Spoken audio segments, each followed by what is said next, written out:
J'ai trouvé un tableur répertoriant l'argent qu'elle avait volé. Puis j'ai trouvé le keylogger qu'elle avait installé pour m'espionner. Ensuite, ses parents ont appelé pour dire qu'ils la déshéritaient. Quand j'ai ouvert la porte, elle a cru que je bluffais. Elle pensait que j'allais m'effondrer et la supplier de rester. Elle avait tort sur tout, surtout sur moi. Je m'appelle Paul Rivers. J'ai 43 ans et j'ai passé les 19 dernières années à travailler comme opérateur d'usine chimique chez Garrison Prochemical près de Bâton Rouge. C'est un travail exigeant, des cas rotatifs, des protocoles de sécurité, l'odeur constante de solvants industriels qui s'accrochent à vos vêtements, peu importe combien de fois vous les lavez. Mais ça paie bien. Et j'ai toujours cru qu'il fallait subvenir aux besoins de ma famille. Ma femme Whitney et moi avons 2 garçons, Oliver, qui a 10 ans, et Dylan, qui a 8 ans. Jusqu'à ce mardi, je pensais que nous avions une vie solide. Je pensais que je connaissais ma femme. La maison était silencieuse quand je suis rentré, ce qui n'était pas inhabituel pour un mardi soir. Oliver et Dylan étaient censés être à l'entraînement de football, et Whitney avait mentionné quelque chose à propos de rencontrer un client pour son entreprise Etsy. Elle vendait des articles en cuir fait à la main en ligne depuis 3 ans maintenant, portefeuille, ceinture, couverture de journal personnalisé, un revenu d'appoint décent, ou du moins c'est ce qu'elle me disait. Je ne l'ai jamais interrogée parce que je lui faisais confiance. J'ai posé mon sac de travail près de la porte et j'ai remarqué son ordinateur portable ouvert sur le comptoir de la cuisine. L'écran était toujours allumé, montrant ce qui ressemblait à un tableur. Je n'espionnais pas. Je passais juste devant quand j'ai vu les en-têtes de colonne qui m'ont fait m'arrêter.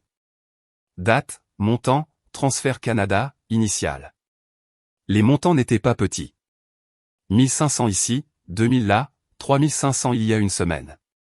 Tous marqués des initiales Canada. Mon estomac s'est serré. Je connaissais nos finances.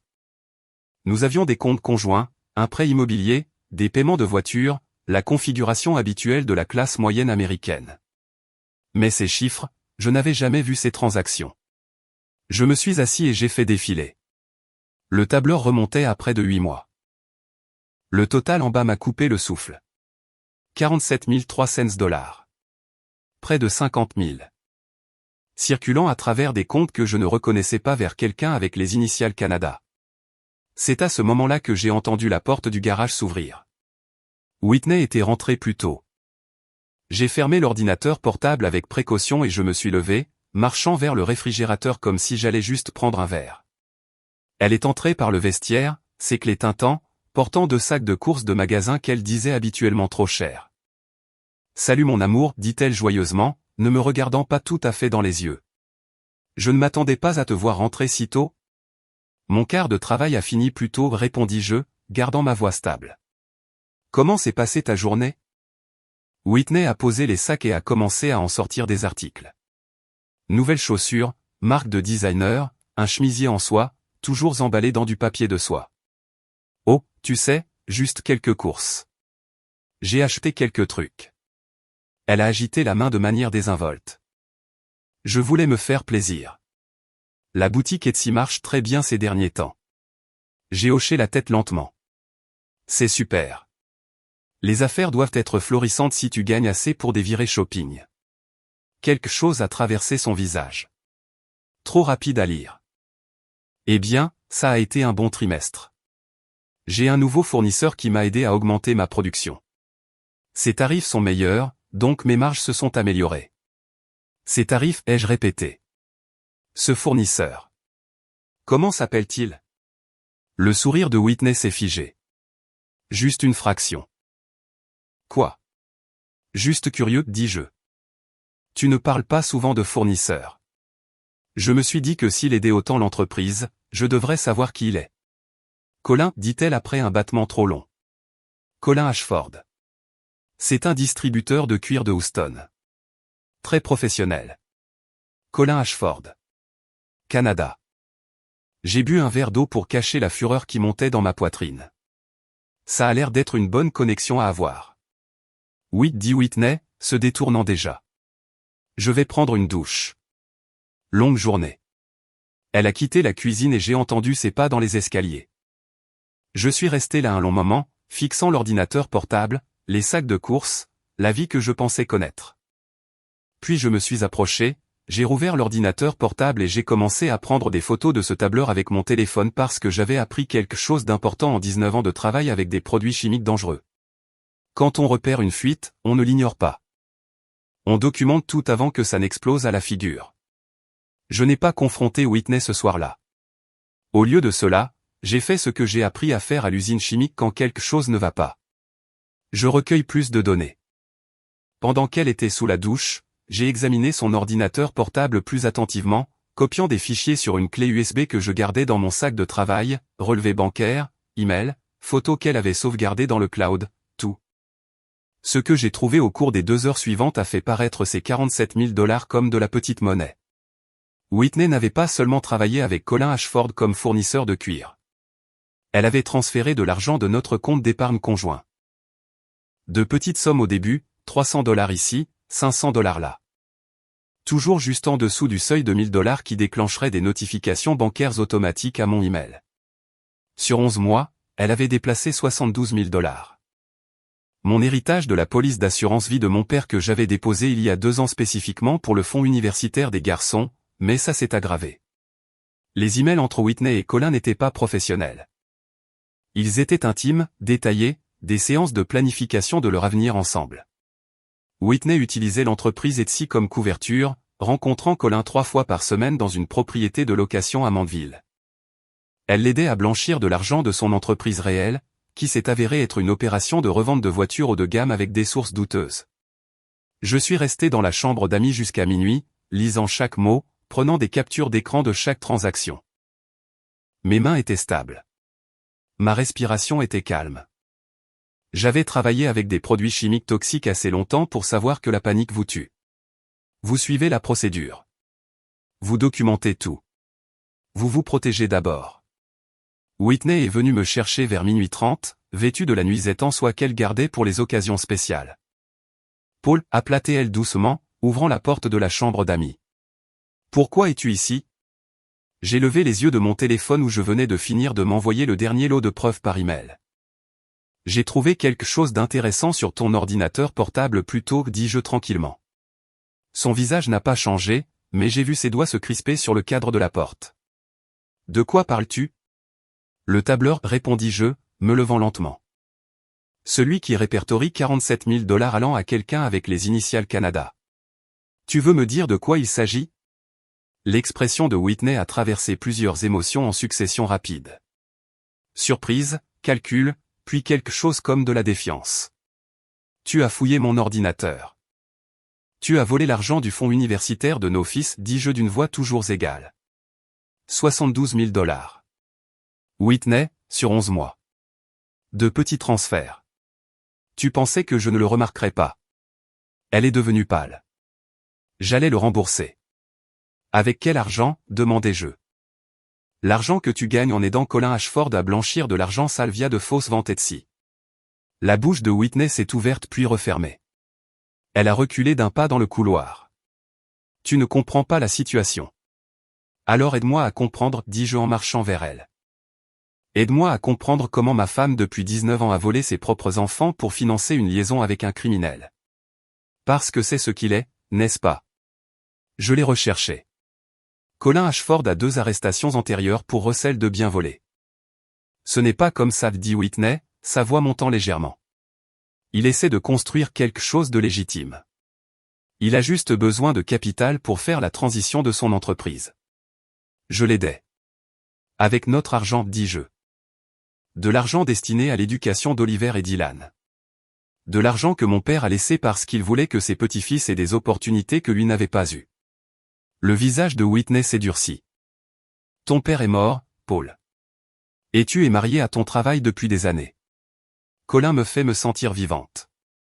Il me voit comme plus que juste la femme de quelqu'un, la mère de quelqu'un. Les mots sont restés suspendus dans l'air entre nous comme un gaz toxique. Et quelque chose en moi, un dernier vestige d'espoir auquel je ne savais pas que je m'accrochais, s'est finalement libéré. Je l'ai dépassé jusqu'à la porte d'entrée et l'ai ouverte en grand. L'air frais de la nuit d'octobre s'est engouffré. Frais et humide du bayou. Qu'est-ce que tu fais? Demanda Whitney. Je te donne ce que tu veux, dis-je calmement. Tu as raison. Colin te voit différemment de moi. Alors va être avec quelqu'un qui te voit de cette façon. Va être avec quelqu'un qui pense que voler des enfants est acceptable tant que les sentiments sont réels. Elle me regarda et je pouvais le voir dans ses yeux. Elle s'attendait à des cris, des larmes, peut-être même des supplications.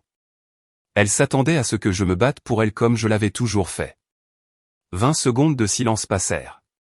Puis 30. Tu es sérieux, chuchota-t-elle finalement.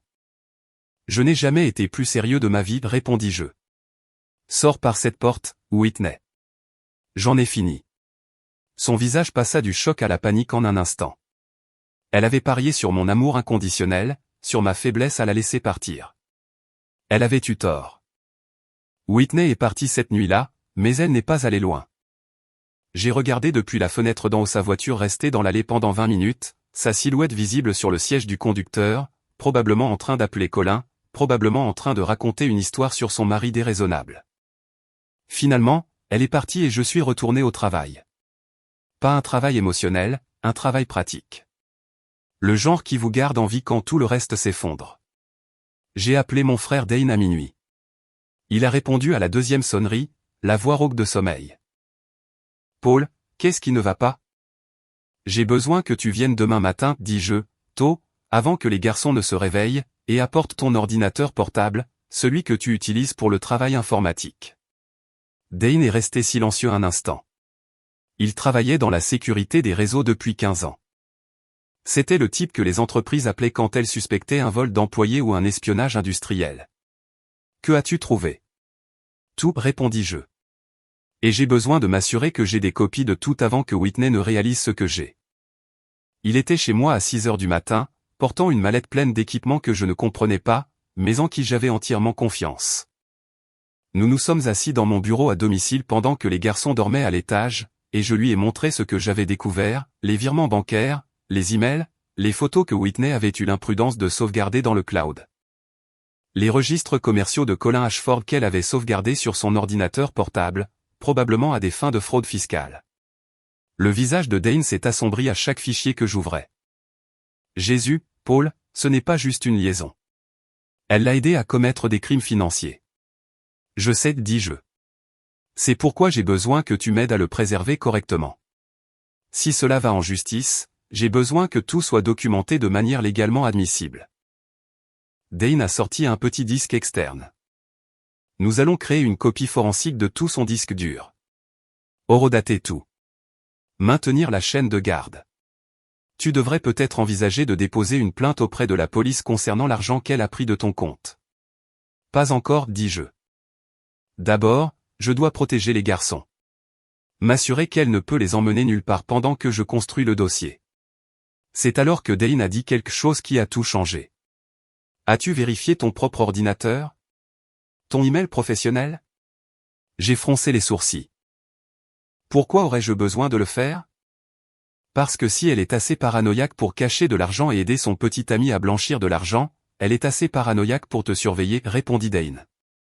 Il a tiré mon ordinateur portable de travail et a commencé à taper des commandes que je ne reconnaissais pas. 5 minutes plus tard, son visage est devenu pâle. Quoi, demandai-je.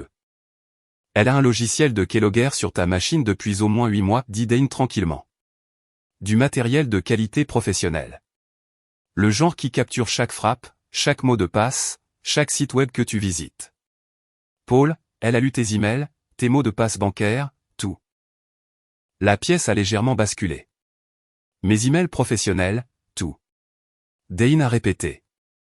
Si tu as communiqué avec qui que ce soit à propos de cette situation, avec un avocat, avec moi, avec qui que ce soit, elle est au courant. Je me suis assis, l'esprit en effervescence. 8 mois. Cela signifiait que Whitney avait planifié cela plus longtemps que je ne l'avais imaginé. Cela signifiait que chacun de mes mouvements depuis la découverte de l'affaire, elle les avait observés.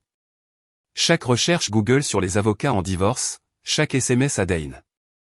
Chaque instant où je pensais recueillir des preuves en privé, elle le savait. Peux-tu le supprimer, demandai-je. Je peux, mais voici le problème, dit Dane. Si tu le supprimes maintenant, elle saura que tu l'as trouvé. Mieux vaut le laisser en place et lui donner de fausses informations. Utilise-le contre elle. J'ai réfléchi un instant, à Whitney assise quelque part, peut-être chez Colin, vérifiant son logiciel de surveillance, pensant qu'elle avait toujours le dessus, pensant que j'étais juste un opérateur d'usine chimique prévisible qui ne riposterait pas au nom de 10 jeux. Supprime-le, tout, et ensuite aide-moi à déposer des accusations criminelles pour accès non autorisé à un ordinateur. C'est un crime fédéral, n'est-ce pas? Dane a souri, le premier vrai sourire que je lui ai vu de toute la matinée. Absolument. Vol d'identité, accès non autorisé à des ordinateurs protégés, fraude par fil potentiel, si elle a utilisé tes identifiants pour quoi que ce soit. Tu parles de charges graves, Paul. Le genre qui entraîne de la prison. Bien, dis-je. Parce que je ne suis pas intéressé par les jeux. Je veux qu'elle comprenne qu'il y a des conséquences à ce qu'elle a fait. De vraies conséquences, pas seulement des sentiments blessés et des papiers de divorce. Dane a recommencé à taper, ses doigts bougeant plus vite maintenant. Laisse-moi tout documenter d'abord.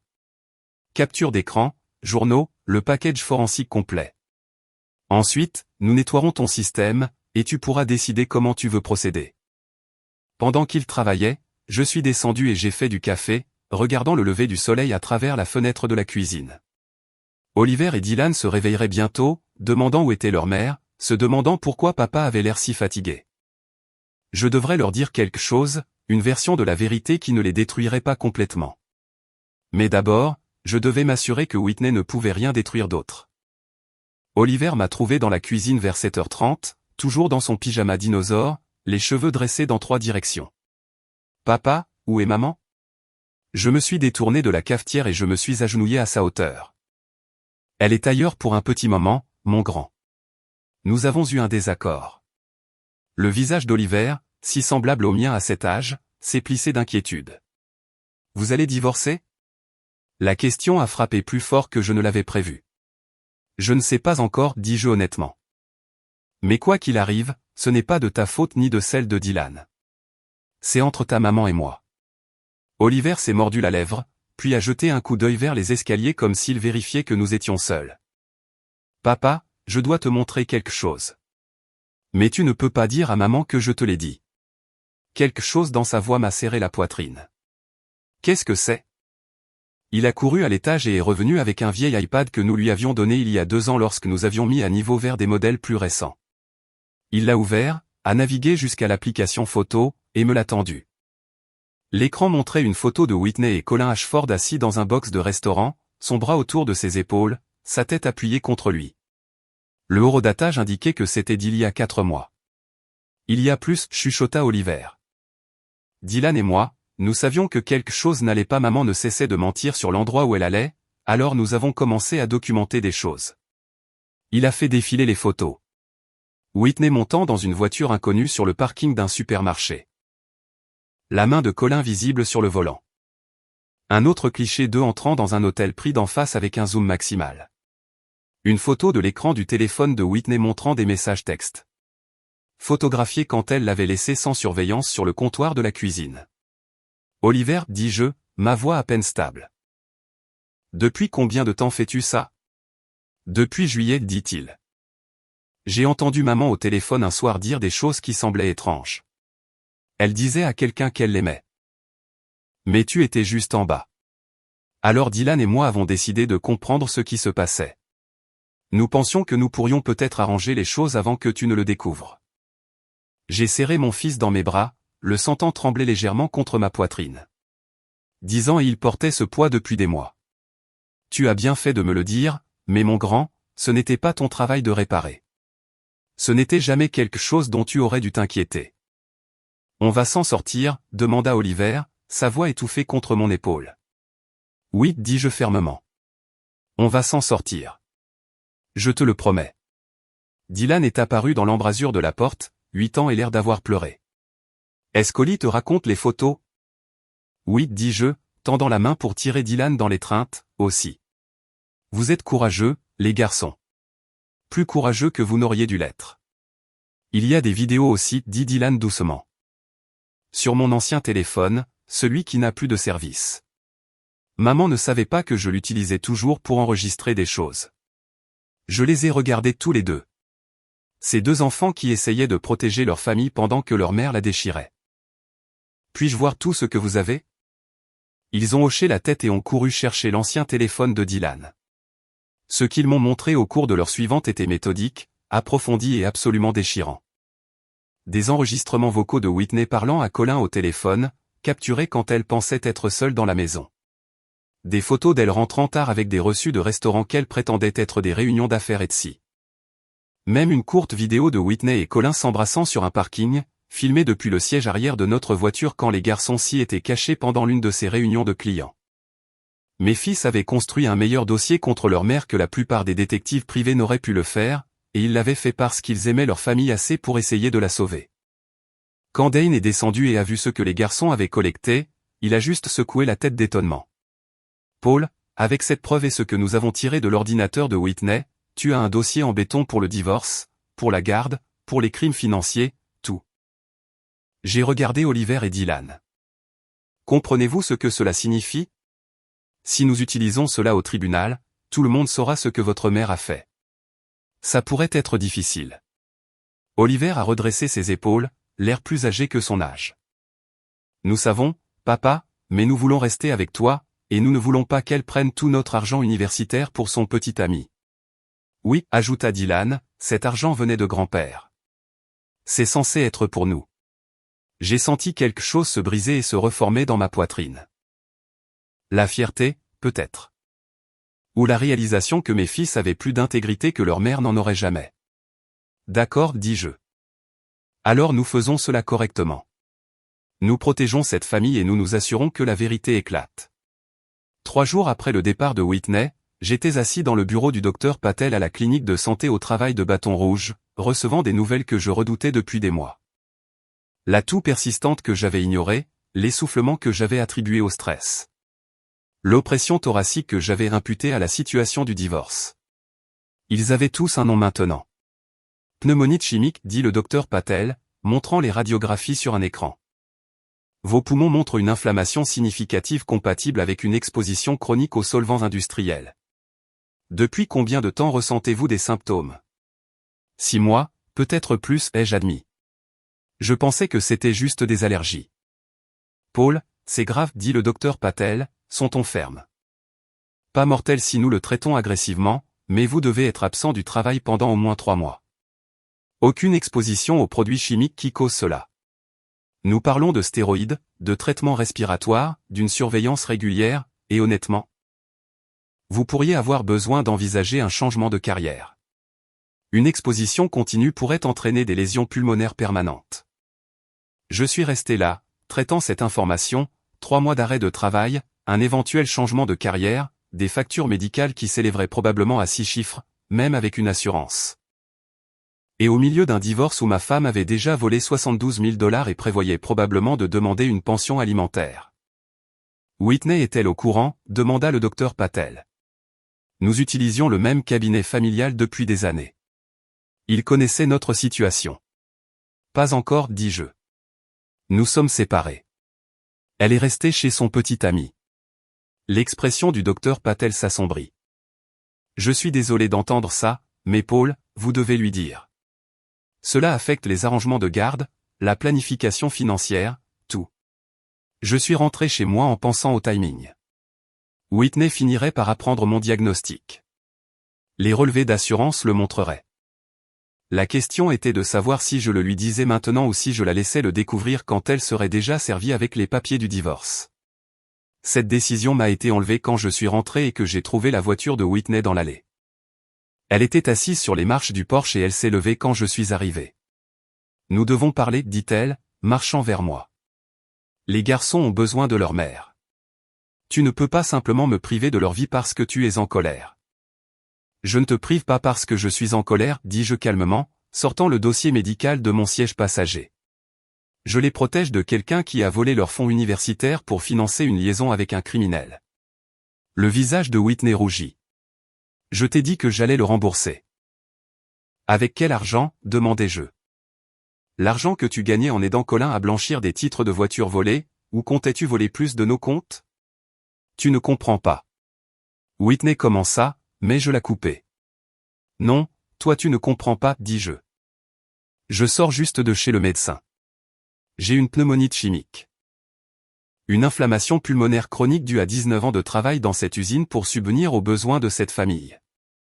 Je suis en arrêt de travail pour 3 mois minimum. Je devrais peut-être changer de carrière entièrement. Et tu sais ce qui est vraiment intéressant comme timing? Je te dis que je suis malade et soudain. Tu t'intéresses à la réconciliation. Son visage devint pâle. Paul, je ne savais pas. Bien sûr que non, dis-je. Parce que tu étais trop occupé à planifier ta stratégie de sortie avec Colin pour remarquer que ton mari tombait malade. Mais voici ce qui va se passer maintenant. Tu vas recevoir des papiers de divorce. Tu vas être accusé de fraude informatique pour ce Keloguer que tu as installé.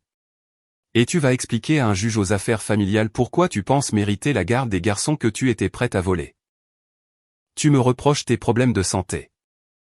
La voix de Whitney monta. Ce n'est pas juste. Ce qui n'est pas juste, répondis-je, c'est que je fais face à une faillite médicale pendant que tu achètes des vêtements de marque avec de l'argent volé. Ce qui n'est pas juste, c'est que nos fils ont documenté ton affaire pendant des mois parce qu'ils essayaient de sauver cette famille pendant que tu la détruisais.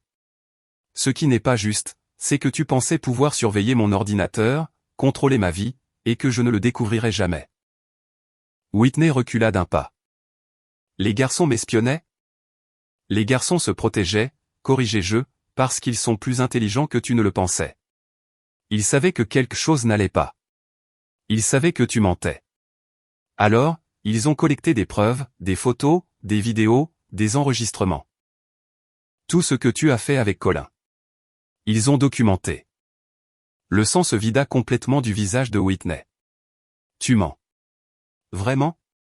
Je sortis mon téléphone et lui montrai une des photos d'Oliver. Whitney et Colin dans un restaurant, son bras autour d'elle, sa tête sur son épaule. Ils en ont des dizaines. Horodatage, lieu, tout. Tu pensais être si prudente, mais tes propres enfants construisaient un dossier contre toi. Les mains de Whitney commencèrent à trembler.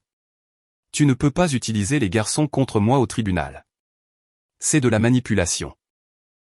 Je ne les utilise pas, dis-je. Ils ont fourni les preuves volontairement parce qu'ils veulent rester avec moi, parce qu'ils savent qui s'est occupé d'eux et qui s'est faufilé avec son petit ami. Maintenant, quitte ma propriété, Whitney. Si tu veux voir les garçons, tu peux l'arranger par l'intermédiaire de ton avocat une fois que tu en auras un. Elle partit sans un mot, et je la regardai s'éloigner avant de rentrer pour dire à Oliver et Dylan que leur mère était au courant des preuves qu'ils avaient recueillies. Ils l'ont pris mieux que je ne l'avais prévu. Elle est en colère, demanda Oliver. Probablement, dis-je. Honnêtement, mais ce n'est pas votre problème. Vous avez fait ce qu'il fallait. Tu es vraiment malade, papa, demanda Dylan, sa voix petite. Je me suis agenouillé et j'ai serré les deux garçons dans mes bras. Oui, mon grand, mais je vais m'en sortir. Le médecin l'a détecté tôt. J'ai juste besoin de me reposer un peu et de laisser mes poumons guérir. À cause de ton travail, demanda Oliver. Parce que j'ai travaillé avec des produits chimiques dangereux pendant longtemps, expliquai-je. Mais ça, c'est ma faute, pas celle de quelqu'un d'autre. Et nous allons bien nous en sortir, tous les trois. Whitney a engagé un avocat dans les 2 jours. Je le savais parce que Rebecca Fontaine, l'avocate que j'avais engagée, m'a appelé avec une nouvelle qui m'a fait sourire pour la première fois en une semaine. Son avocat m'a contacté ce matin, dit Rebecca. Apparemment, Whitney veut négocier un règlement avant que cela ne passe au tribunal. Elle propose de renoncer à toute réclamation sur la maison ou tes comptes de retraite en échange d'une garde partagée et de l'abandon des charges criminelles. Non, dis-je immédiatement. Je m'y attendais, répondit Rebecca. Mais laissez-moi être clair sur ce à quoi nous avons affaire. L'avocat de Whitney est au courant des preuves, du Keloguer, de l'argent volé, de l'affaire. Ils savent que c'est grave, mais ils parient que vous ne voudrez pas faire subir à vos fils une bataille pour la garde. Mes fils sont ceux qui veulent que je me batte, dis-je. Ils ont recueilli la plupart des preuves.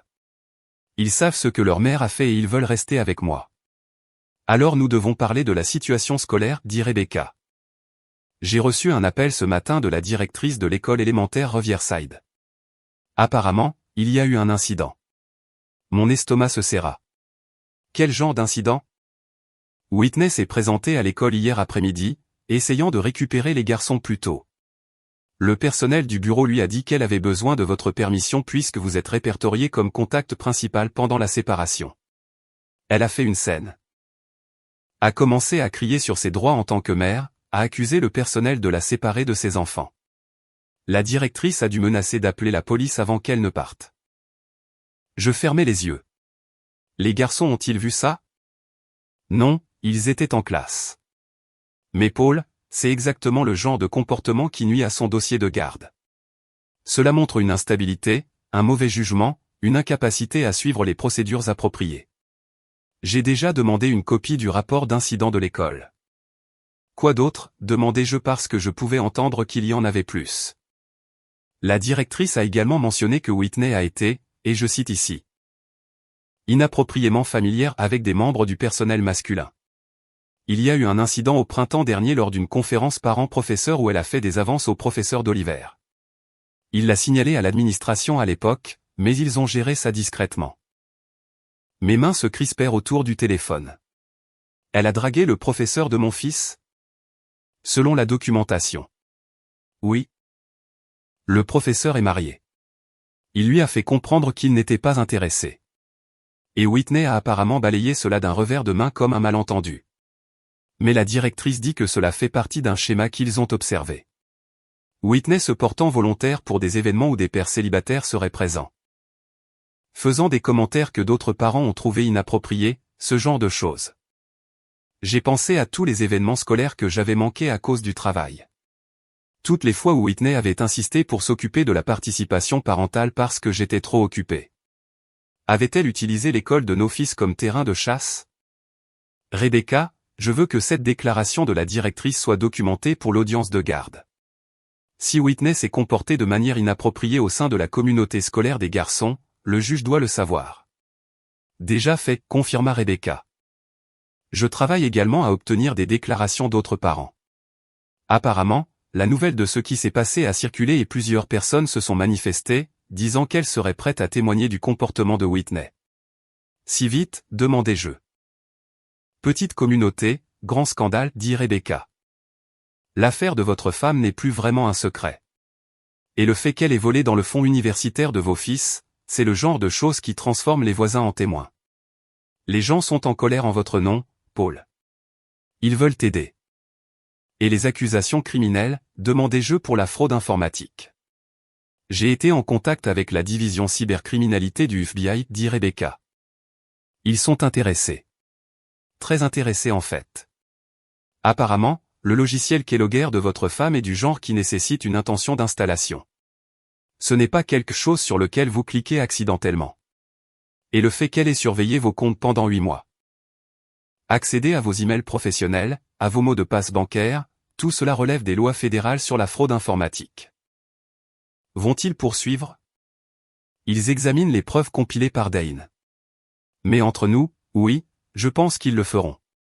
C'est exactement le genre de cas qu'ils aiment poursuivre. Preuve claire, intention claire. Dommage clair.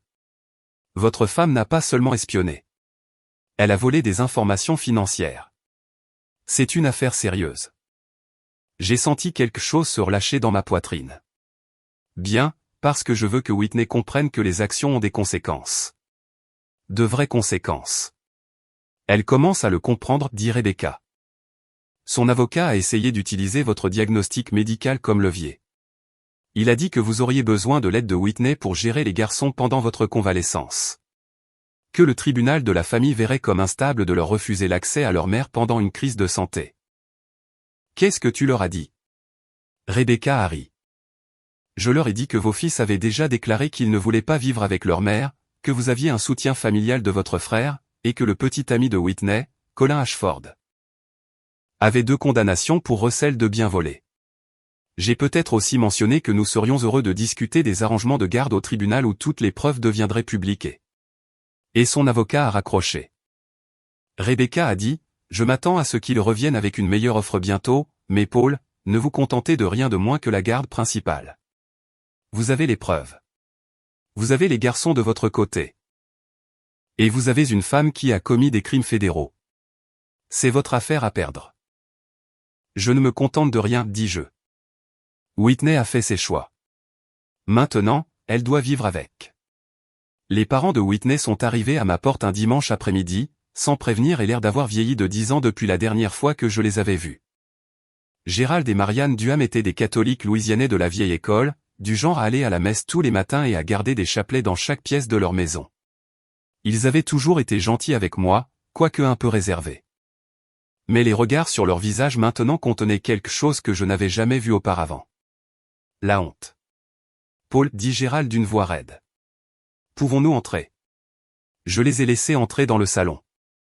Oliver et Dylan étaient chez Dane pour l'après-midi, ce qui était probablement le mieux. Puis-je vous offrir quelque chose à boire? Ce n'est pas une visite de courtoisie, dit Marianne, la voix tendue. Nous devons parler de Whitney. J'ai attendu, sentant que cela allait être significatif. Nous savons tout, dit Gérald. L'affaire, l'argent volé, ce qu'elle a fait à ces garçons, les faisant se sentir obligés d'espionner leur propre mère. Il marqua une pause, sa mâchoire se contractant. Nous l'avons mieux élevée que ça. Nous lui avons appris le bien et le mal et elle a quand même choisi le mal. Marianne a sorti une enveloppe de son sac à main et l'a posée sur la table basse. C'est la copie du document que nous avons déposé auprès de notre avocat hier. Nous changeons notre testament. Whitney n'aura rien. Tout ce que nous avons, ça ira à Oliver et Dylan, avec toi comme fiduciaire jusqu'à leurs 25 ans. J'ai fixé l'enveloppe. Madame Duham, vous n'êtes pas obligée de faire ça. Oui, nous le devons, dit-elle fermement. Notre fille a volé ses propres enfants. Elle a trahi un homme bon qui s'est rendu malade à travailler pour subvenir aux besoins de cette famille. Elle a déshonoré ses vœux de mariage et le nom de notre famille. Cet argent? C'était censé être son héritage. 800 000 $ que nous avons économisés pendant 30 ans, mais elle ne le mérite pas. Tes garçons, oui. Gérald se pencha en avant. Paul, il y a autre chose. Nous sommes prêts à témoigner lors de l'audience de garde pour dire au juge que Whitney n'est pas apte à avoir la garde principale, qu'elle a menti et manipulé depuis son adolescence. Que nous avons toujours su qu'elle avait des problèmes d'honnêteté et de fidélité. Vous témoignez contre votre propre fille, demandai-je doucement. Nous témoignons pour nos petits-fils, corrigea Marianne. Ces garçons méritent la stabilité. Ils méritent un parent qui les met en premier. Whitney n'a jamais mis personne en premier à part elle-même. Pas même enfant. Elle baissa les mains. Je sais à quel point cela sonne mal. Une mère qui dit cela de sa fille, mais c'est la vérité. Et nous sommes fatigués de faire semblant du contraire. Ils sont restés 1 heure, partageant des histoires que je n'avais jamais entendues. Comment Whitney avait menti sur ses notes universitaires, volé de l'argent dans le sac à main de Marianne au lycée, eu une liaison avec un professeur à LSU qui a failli lui coûter son poste. Un schéma de comportement s'étendant sur des décennies qu'ils avaient couvert, excusez, permis. Pourquoi me le dites-vous maintenant, demandai-je alors qu'ils partaient. Parce que ces garçons nous ont appelés, dit Gérald, ont appelé leur grand-mère en pleurant, disant qu'ils avaient peur que le tribunal les oblige à vivre avec leur mère. Qu'ils avaient tout documenté ce qu'elle avait fait, mais avaient peur que cela n'ait pas d'importance. Sa voix se brisa légèrement. Aucun enfant ne devrait avoir à craindre d'être retiré d'un bon parent et donné à un mauvais. Alors nous nous assurons que cela n'arrive pas. Après leur départ, j'ai appelé Rebecca pour la mettre au courant. Elle est restée silencieuse un long moment. Paul, cela change tout. Des parents qui témoignent contre leur propre enfant dans une affaire de garde. Les juges y prêtent attention. Combiné à tout le reste, vous vous dirigez vers la garde complète avec un droit de visite minimal pour Whitney. Qu'en est-il des accusations criminelles? Le FBI a accepté l'affaire ce matin, dit Rebecca. Il dépose des accusations fédérales pour fraude informatique et vol d'identité. Whitney risque jusqu'à 5 ans si elle est reconnue coupable. 2 semaines plus tard, Dane m'a aidé à exécuter ce qu'il a appelé le plus beau piège que j'ai jamais vu. Nous avions besoin que Whitney montre ses vraies couleurs une fois de plus, de manière enregistrée, pour que l'évaluateur de garde puisse voir exactement qui elle était. J'ai donc posté quelques photos sur les réseaux sociaux. Moi et une femme nommée Elena, l'une des infirmières du cabinet de mon pneumologue, qui avait accepté de m'aider. Dîner dans un bon restaurant, une promenade au bord du lac. Rien d'inapproprié. Juste 2 personnes qui semblaient être en couple. Elena a trouvé cela amusant. J'aide à attraper une tricheuse en faisant semblant d'être ta petite amie. C'est le quart d'infirmière le plus étrange que j'ai jamais fait. Whitney a vu le message en moins d'une heure. Je le savais parce que mon téléphone a explosé de SMS. 89 messages en 3 heures. Qui est-elle? Tu me remplaces déjà? C'est pour ça que tu voulais le divorce? Tu avais quelqu'un en attente. Je vais m'assurer que le juge sache que tu as tourné la page pendant que j'essayais de sauver notre mariage. Puis sont arrivés les messages vocaux. 12 d'entre eux. Chacun plus dérangé que le précédent. Cris, pleurs, menaces, supplications. Tous enregistrés, tous horodatés, tous recevables en justice.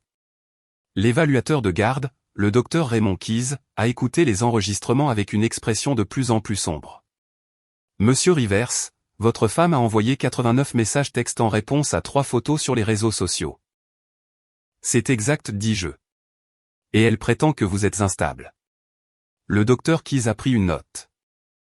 Je vois un schéma de comportement obsessionnel, un manque de limite et une grave dysrégulation émotionnelle, combinée aux accusations criminelles. Au vol financier et aux déclarations de ses propres parents. Je recommande la garde principale pour vous avec un droit de visite supervisé uniquement pour Madame Rivers. L'avocat de Whitney a essayé de contester, mais les preuves étaient accablantes. Le juge a jeté un œil à l'évaluation de 47 pages du docteur Keyes et a rendu son verdict, garde physique et légale principale à Monsieur Rivers. Madame Rivers aura un droit de visite supervisé tous les 2 week-ends en attendant la résolution des accusations fédérales portées contre elle. Il lui est interdit de discuter de l'arrangement de garde ou de la vie personnelle de Monsieur Rivers avec les enfants. Whitney a essayé de m'approcher devant le tribunal. J'ai continué à marcher. Paul, s'il te plaît. Tu ne vas même pas me parler. Après tout ce que nous avons eu. Je me suis arrêté et me suis tourné pour lui faire face. Tout ce que nous avions été construit sur des mensonges. Tu as surveillé mon ordinateur. Tu as volé nos fils. Tu as trahi tous les vœux que nous avons faits. Il n'y a plus rien à dire. J'ai fait des erreurs, dit-elle désespérément.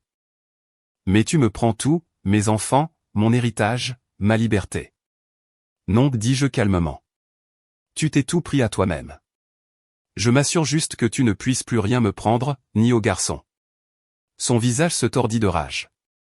Tu le regretteras. Quand Oliver et Dylan seront plus grands, ils te haïront de les avoir éloignés de leur mère. Ils se sont éloignés de toi, répondis-je. Ils ont documenté ton affaire parce qu'ils savaient que tu détruisais cette famille. Ils m'ont choisi, Whitney, non pas parce que je les ai manipulés, mais parce que tu leur as montré exactement qui tu es. Je m'éloignai, la laissant debout sur les marches du palais de justice. La justice n'était pas jolie, mais elle était rendue. La maison appartenait à ma famille depuis 3 générations. Mon grand-père l'avait construite en 1962 de ses propres mains. Chaque poutre et chaque planche un témoignage de son métier de charpentier. Mon père a grandi ici et j'avais ramené Whitney à cette maison en tant que ma mariée il y a 19 ans. Elle l'avait toujours aimé. Ou du moins c'est ce qu'elle prétendait. Maintenant, elle en voulait la moitié dans le règlement de divorce. Paul, nous devons parler de la répartition des biens, dit Rebecca au téléphone. L'avocat de Whitney prétend que puisque vous avez vécu dans la maison pendant votre mariage, elle a droit à la moitié de sa valeur. Ils estiment à 450 000 $. Ils veulent 225 000 $ comme sa part. Cette maison n'a jamais été un bien matrimonial, dis-je, gardant ma voix stable malgré la rage qui montait dans ma poitrine. Mon père me l'a cédée avant même que Whitney et moi ne nous fiancions. Elle le savait. Nous avons signé un contrat de mariage. À propos de ce contrat de mariage, dit Rebecca prudemment. Whitney prétend qu'il est invalide parce que vous n'avez pas divulgué la pleine valeur de la propriété à l'époque. Elle dit que vous lui avez dit qu'elle valait 200 000 $ alors qu'elle valait en réalité près de 400 000 $. J'ai sorti les documents originaux de 2005. L'évaluation de la propriété de l'époque montre 185 000 $. Elle a pris de la valeur sur 20 ans, mais ce n'est pas ma faute. Et Rebecca, chaque paiement hypothécaire, chaque réparation, chaque facture d'impôt foncier, je les ai payés avec mon salaire. Whitney n'a jamais contribué un centime. Je sais, dit Rebecca, et je peux le prouver. Mais son avocat va argumenter que votre salaire était un revenu matrimonial, donc ses contributions étaient indirectes. Nous devons mettre fin à cela rapidement avant que cela ne devienne un moyen de négociation. J'ai pensé à l'atelier de mon grand-père, toujours debout dans le jardin. L'arbre que mon père avait planté à ma naissance. Les marques sur le cadre de la porte de la cuisine qui indiquaient la taille d'Oliver et Dylan à chaque anniversaire. Cette maison n'est pas juste une propriété, Rebecca. C'est l'héritage de ma famille. Whitney n'a pas le droit de la prendre juste parce qu'elle était ma femme quand elle a pris de la valeur. Alors nous nous battons, dit Rebecca simplement. Je déposerai une requête pour exclure la maison des biens matrimoniaux basés sur le contrat de mariage et le transfert de titres. Nous documenterons chaque paiement que vous avez effectué, chaque amélioration que vous avez financée. Et nous rappellerons au juge que Whitney a volé 72 000 $ à vos fils. Elle n'a pas de droit à la moitié d'une maison alors qu'elle est une criminelle condamnée. L'audience était fixée 2 semaines plus tard. Whitney s'est présentée avec un nouvel avocat, son troisième depuis le début du divorce. Celui-ci était plus jeune, agressif, le genre à penser que le volume et l'indignation pouvaient remplacer les preuves. Votre honneur, dit-il, se levant dramatiquement.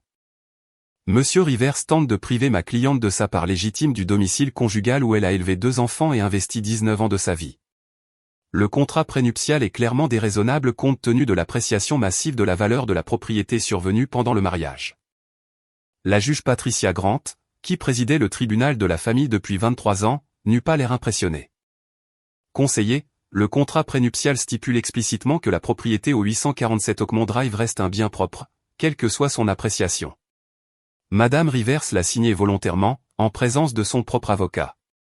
À moins que vous n'ayez des preuves de fraude ou de coercition. Le contrat prénuptial est valable. L'avocat de Whitney a tenté de faire valoir que les améliorations apportées à la maison par mon père pendant notre mariage constituaient des cadeaux pour nous deux. Rebecca a balayé cela d'un revers de main avec des reçus montrant que mon père m'avait remboursé les matériaux, que j'avais fait la plupart des travaux moi-même, et que Whitney n'avait jamais levé un marteau pendant aucune rénovation. La décision du juge fut rapide. La maison est un bien propre. Madame Rivers n'y a aucune réclamation. Monsieur Rivers en conserve la pleine propriété. Affaire suivante. Whitney a essayé de m'approcher à la sortie du tribunal, mais je suis passé devant elle sans un mot. La maison était sauvée.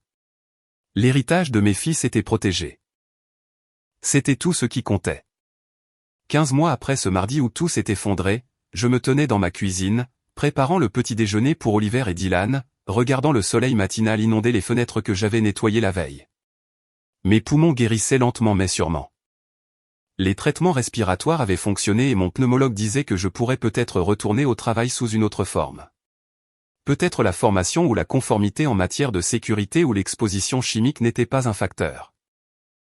Colin Ashford avait été arrêté il y a 4 mois. L'enquête de l'IRS sur l'entreprise Etsy de Whitney les avait menés à son opération de revente de voitures, et ils avaient trouvé suffisamment de preuves de fraude et de blanchiment d'argent pour l'envoyer en prison pour 6 ans. Whitney, en tant que complice, avait accepté un accord de plaidoyer, 3 ans de probation, la restitution des 72 000 $ qu'elle avait volés, et des séances de thérapie obligatoires. Elle voyait les garçons une fois par mois maintenant, des visites supervisées dans un centre familial où une travailleuse sociale surveillait chaque interaction.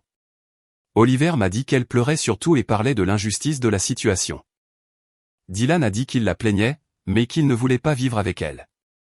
Je n'ai pas encouragé ses sentiments, mais je ne les ai pas découragés non plus. Les garçons étaient assez grands pour se forger leurs propres opinions. Dane est venu ce matin-là pour m'aider à finir de peindre la chambre d'amis.